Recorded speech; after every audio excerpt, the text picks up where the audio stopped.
Hello, it's a dark episode for June 9th, 2022. Jay here. A little bit of Canada / YouTube news, which is this whole semi-brouhaha about Bill C-11, which came up again on Canada land, which, you know, it's how I get a hunk of my Canadian news. I mean, I do look at the CBC, but oftentimes what the CBC reports is, it's just there. Sometimes it's not that engaging.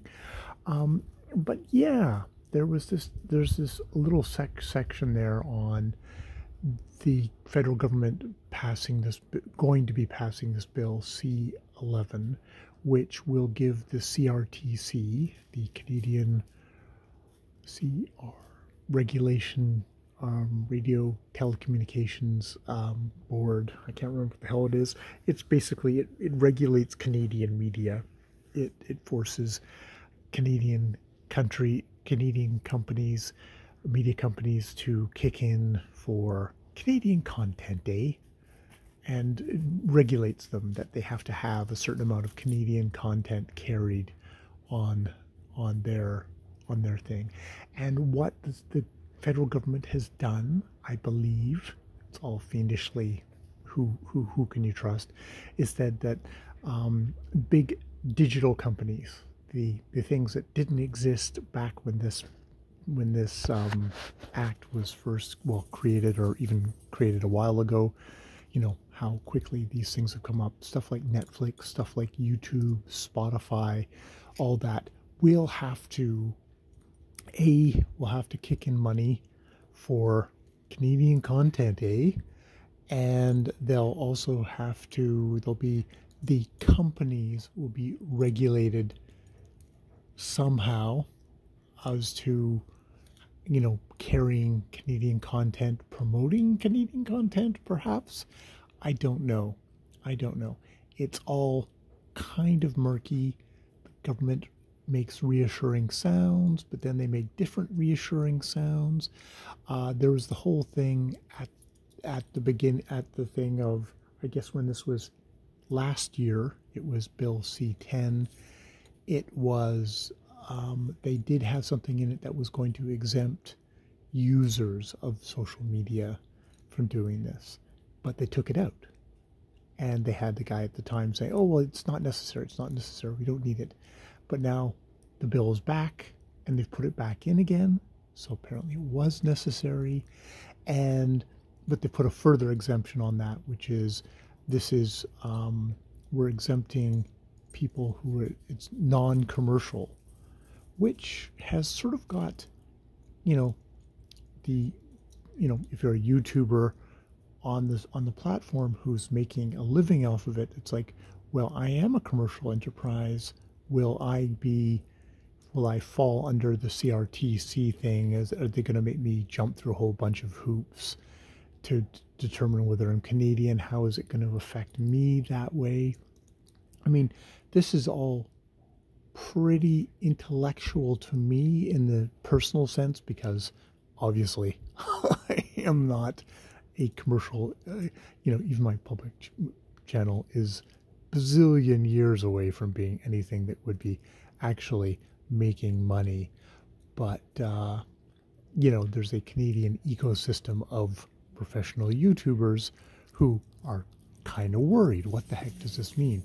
Now, the things about this being a brouhaha is that on the political level, it's coming from the Conservatives saying that this is a strike against free speech, and the government is going to be regulating what we can and cannot say on digital media and stuff like that, which is like, And then you look at the people who, the YouTubers who are doing it, and it's all what seems to be kind of right wing. That kind of side of things are the ones who are just making like, "Raw, this is terrible. This is Justin Trudeau trying to, tell us what we can do, or taking our jobs," and stuff like that.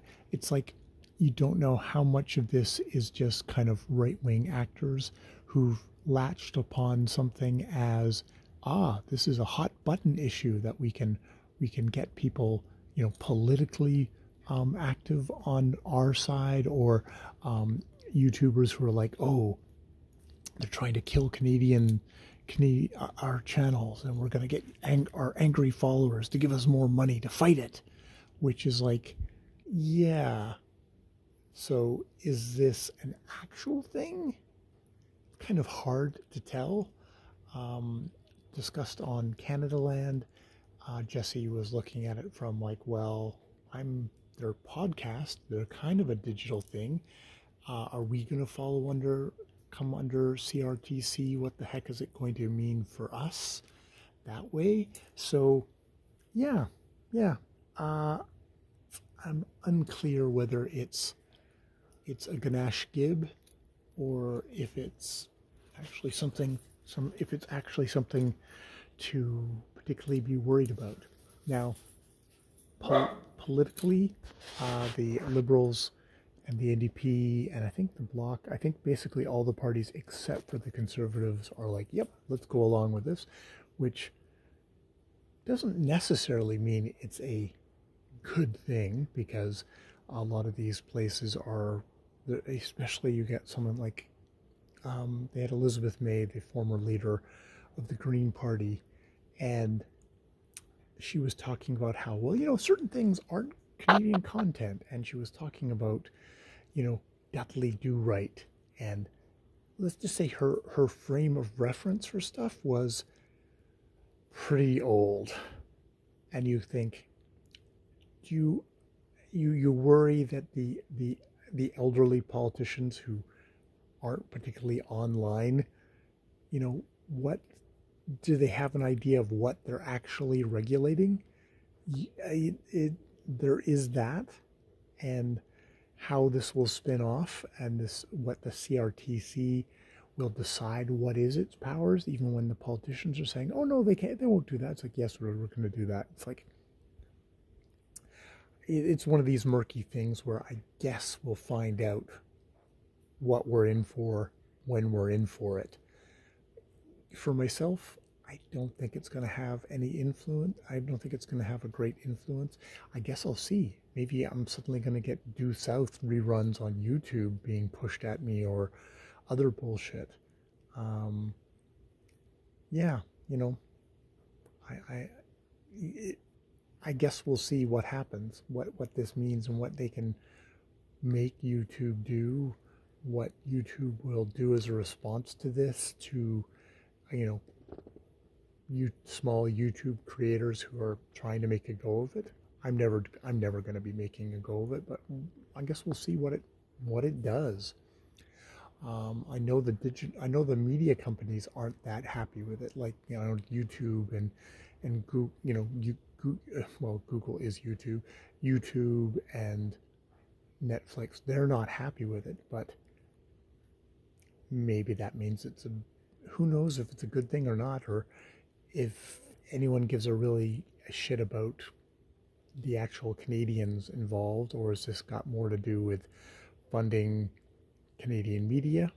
And is funding Canadian media a bad thing? I mean, we've had CanCon, Canadian content in Canada, and some people think it's a good thing. It's helped us survive limpingly, pathetically, without very many Canadians actually enjoying the Canadian media that gets produced, because it all goes through a kind of bureaucracy where you have to fill out forms, and kind of stifles creativity in Canadian culture in general. Or is it the only thing that maintains Canadian culture? I don't know. I'm just going to read what I read and watch what I watch, and try and, I guess, stay semi-informed, and try not to get my buttons pushed by people on either side of the equation. Yeah. All right. That's my very political, dark episode for tonight. I've been Jay. More videos later.